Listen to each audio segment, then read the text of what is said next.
Hi there, this is Datila with Rangers of Wrestling being the Wrestling Time post show. And for tonight, I will be reviewing Monday Night Raw. So tonight was the 25th anniversary of D Generation X. So of course we were going to get DX throughout this night. And I'm not surprised that Monday Night Raw kicked off with actually DX in the back. So you see Triple H, you see Shawn Michaels, you see X-Pac, you see Road Dogg, and they're talking amongst each other, and then you see like Triple H sitting down with like a headset on his head, and he's telling them that they can't curse, they can't say penis, um and then like it cuts to like four chickens that are like on desk, and he says that he's got four cocks. It was just kind of funny. It was like funny. It reminded me of the old times.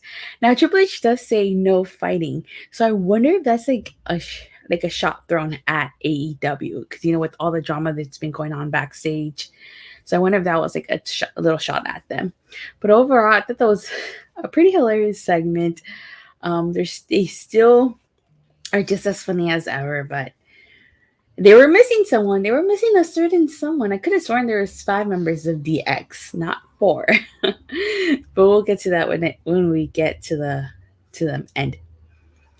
Okay, so we have a Bloodline segment, of course, as always. You guys know, whenever Roman comes out, he always asks the city that they're in to acknowledge him. In this case, they were in Brooklyn, New York, so he has Brooklyn to acknowledge him.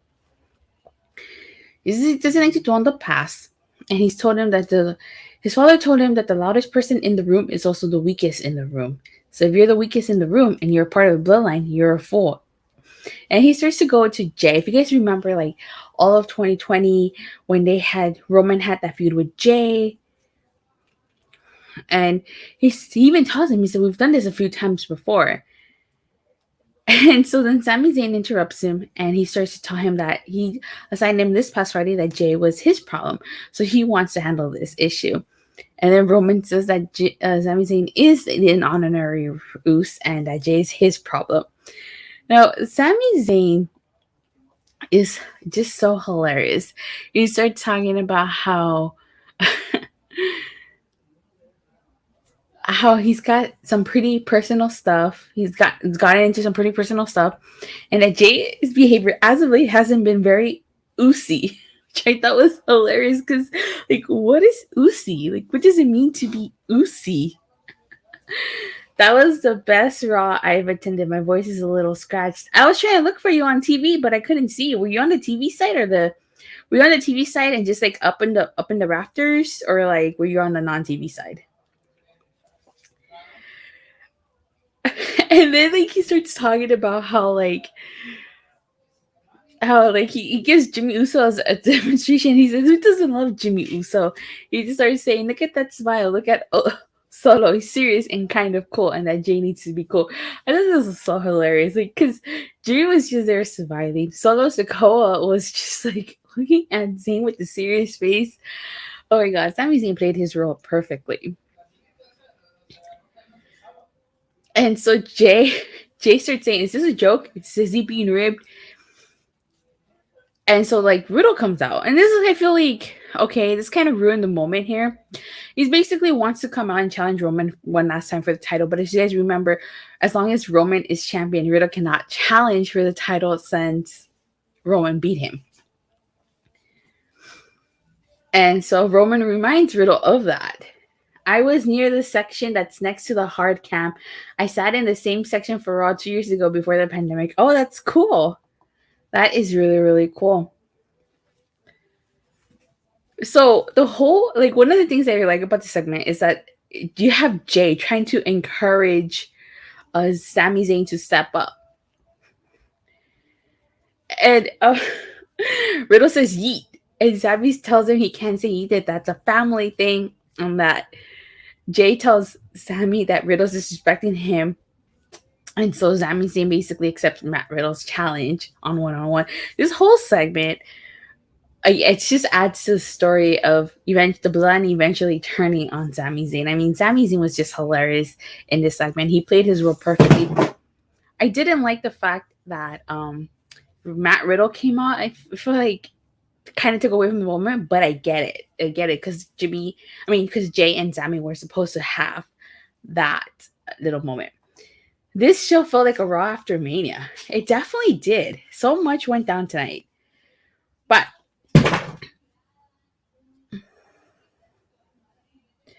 we had Johnny Gargano versus Austin Theory. And this is a really good match. This match had been brewing for a while since Johnny Gargano returned to Monday Night Raw, or I should say returned to WWE. And I was not expecting Austin Theory to win this.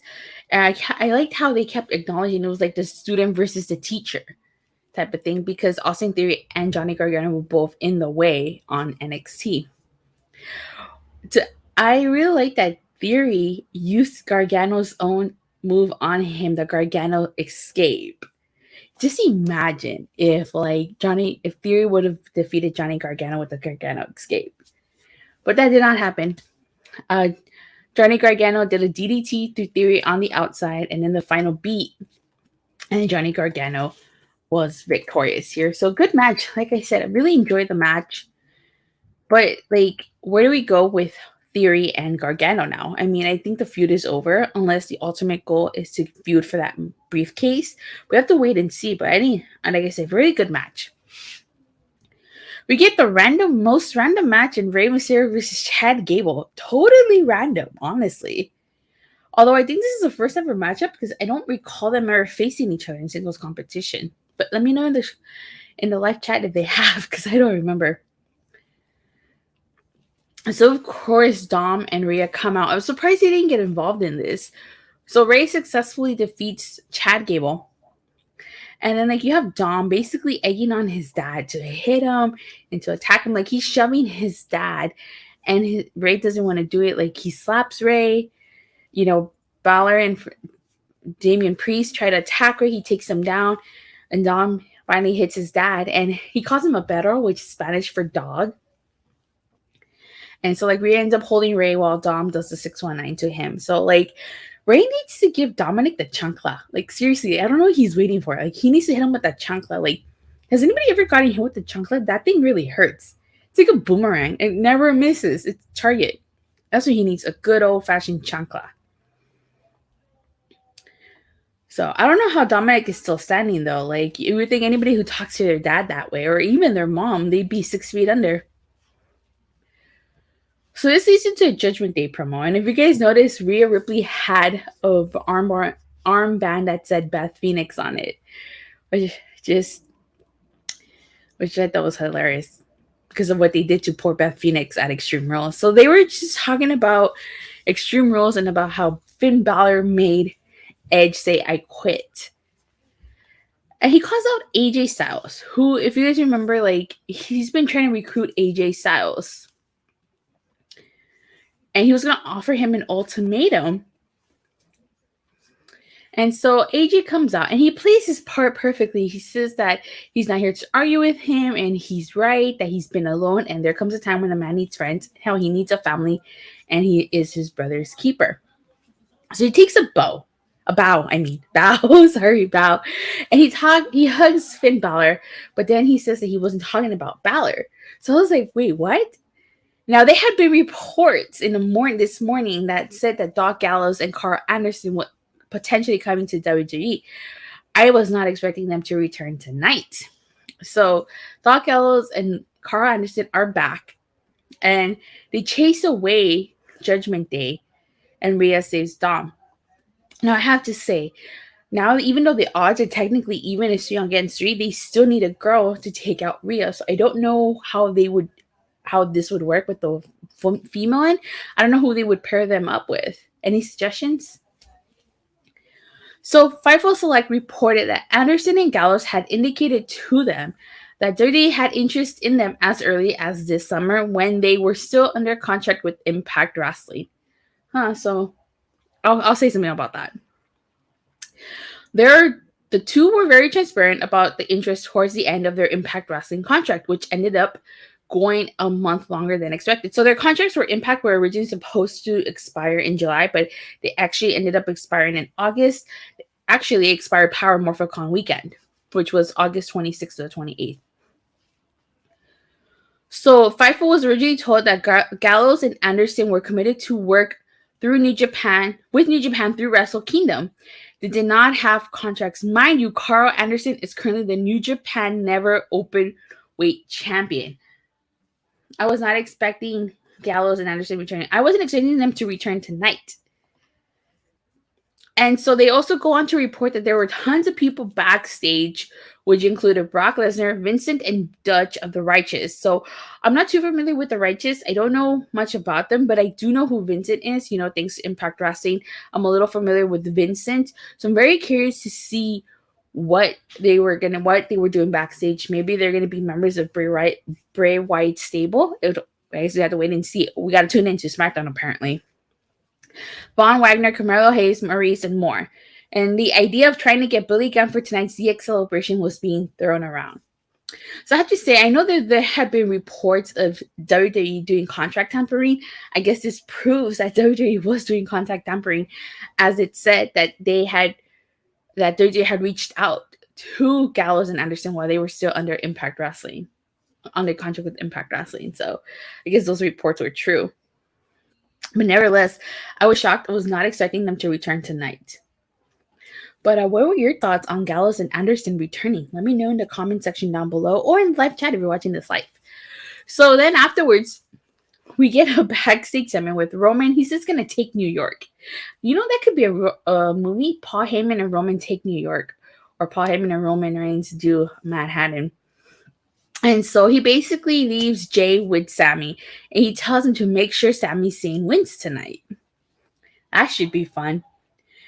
We get Bayley versus Candice LeRae, which isn't a bad match. But Candice LeRae ends up being victorious here. And of course, Dakota Kai and Io Sky attack Candice. And then Bianca comes out to try to help Candice LeRae. So I think that they're setting up for obviously the War Games match at Survivor Series. So I think it might be 4-on-4, but I don't know who Damage Control would add. WWE has been really stepping it up with their surprise returns since Triple H took over. Stuff like this really freshens things up and provides must-see moments. Definitely, I do agree. We get the Mrs. Birthday celebration, which, as you guys know, weddings, contract signings, and celebrations in wrestling in general never end well, and this was no exception. So, Dexter Lumis ruining the Mrs. Birthday celebration. Maurice ends up getting caked. And so backstage, Road Dogg announces that it's going to be Dexter Lumis versus The Miz next week. If Lumis loses, he has to leave forever, I believe.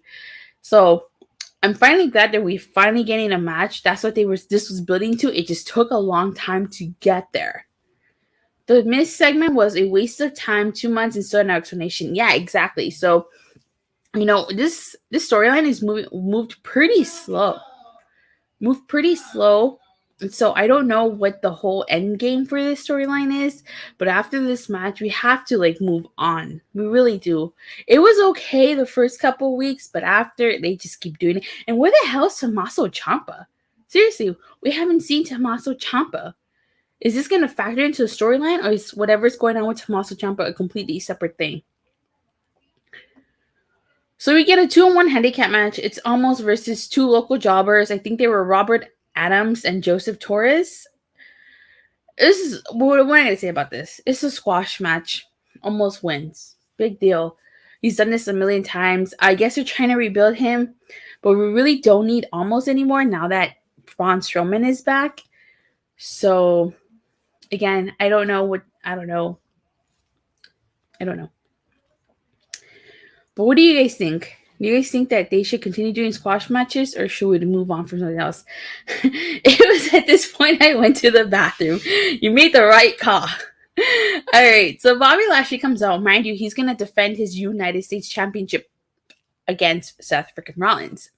So he starts talking about how he was going to be a fighting champion for everybody and that he's beating some of the best in the business. He starts to name people that he's beaten. Wow. I was not expecting Brock Lesnar to come back tonight. I know I had read some reports before Raw, or actually during Raw, that Lesnar was backstage, but I was not expecting him to actually come out. So he came out, he suplexed, he gave Lashley 2 F5s and a German suplex and then put him in the Kimura lock. Mind you, this was before his match. And so then this leads into the U.S. Championship match, Bobby Lashley versus Seth Rollins. And Seth Rollins, I was not expecting Lesnar also. Okay. So before I give my thoughts and opinions, I'm gonna go through the segments because the segment followed it up. Okay. So Rollins starts to call Bobby Lashley a disgrace as a champion into his country. I really like that spear to the pedigree. That was really cool. But it takes 2 curb stomps for Seth Rollins to beat Bobby Lashley. And so Seth Rollins is now our new United States champion. And backstage, Bobby Lashley challenged Lesnar to come to Raw next week. So I do not mind Lesnar versus Lashley as long as Lesnar stays the hell away from Roman Reigns and we don't need that feud again. So I don't mind Lesnar versus Lashley. And I think it was kind of smart to take the US title off of Lashley and give it to Seth because that feud, Lesnar and Lashley, does not need a title. I am disappointed because I wanted to see Gunther versus Lashley, and it doesn't seem like we're gonna get that. Or actually, who knows? We might still get to be. Maybe Lashley can challenge for the IC title. Who knows? And I feel like Seth getting the US title was his reward for putting over Matt Riddle and for not having a title since 2020, I believe. So I think all of that is the reason why Rollins won and why Lashley lost here. So, but I actually don't mind a feud between Lesnar and Lashley as long as Lesnar does not go back to Roman. We don't need that feud again. So weird video vignettes popped out with Bray Wyatt. He says, "Revel in what you are," something like that. And there was a QR code too, which led to, I think, Bray Wyatt's gonna debut on SmackDown. I don't know what for. Again, like it said, not only by Fightful, but PWI insider Mike Johnson also saying that Vincent and Dutch were backstage.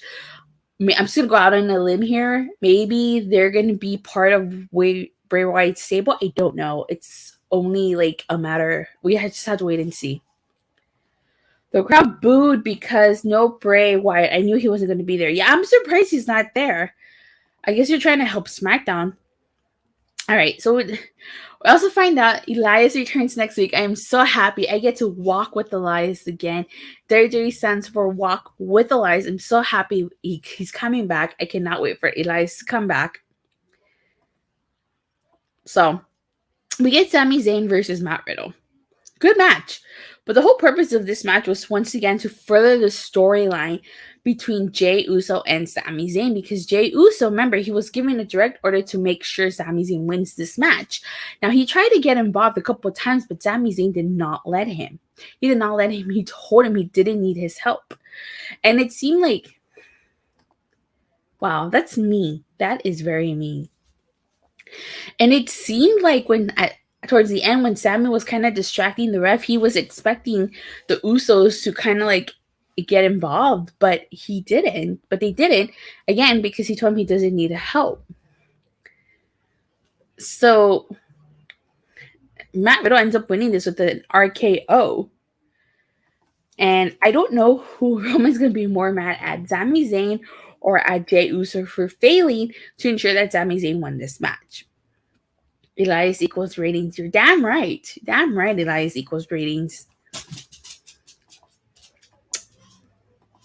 So then we had the DX reunion. And X-Pac giving a shout out to the ninth wonder of the world, the late great Chyna. It's such a shame she never got a chance to come back onto Monday Night Raw or to WWE to get that kind of closure with the fans. But I really like that little shout out that they did. Now, of course, you guys know there was 4 members of DX, but they were missing one. And of course, Road Dogg and Mr. Ass were the New Age Outlaws. And so they introduced Road Dogg, and he allows the crowd to say Billy Gunn's name. And now, if you hear closely on commentary, Corey Graves does say, "I heard the other guy is doing something with office equipment these days," referring to, the whole scissoring thing that Billy Gunn does with the Acclaim. So I thought that was hilarious. I really did think that was hilarious. They started asking who has been watching them since for 25 years. He says a lot of them are not that old, but some of them are old. And I really like they played up the fact that they were much older now, because Triple H was like, let me catch my breath first, that was hilarious. And Shawn Michaels basically was like, if they're back there 25 years from now, they have to be put out of their misery. And so then Monday Night Raw closes with them doing their post. How is Kevin Patrick on commentary? He was okay. He's not the best, but I think he should stick to being a backstage interviewer. Maybe we'll see how he does over the next coming weeks. But yeah. So overall, this was actually not a bad Raw. I actually really enjoyed this Raw. Minus the squash match. I could have done without the squash match. The Miz birthday celebration, had it not led into the match, we wouldn't have needed that. But I really like that this furthered the storyline between Sami Zayn, Jey Uso, and we got a lot of things going on here. So overall, great show. Just because of the squash match, I would give this a 9.5 out of 10. And no squash match, it would have been a perfect 10 out of 10. But yeah, 9 out of 10, best Raw seeing it live. Oh, I bet it was a lot of fun seeing it live. But with that being said, you guys, please don't thank you guys all so much for watching and for the continuous support. Please don't forget to like and subscribe. Make sure you hit that bell so you get notified whenever I go live or release a new video. And I'll see you guys on Wednesday after AEW Dynamite. Bye.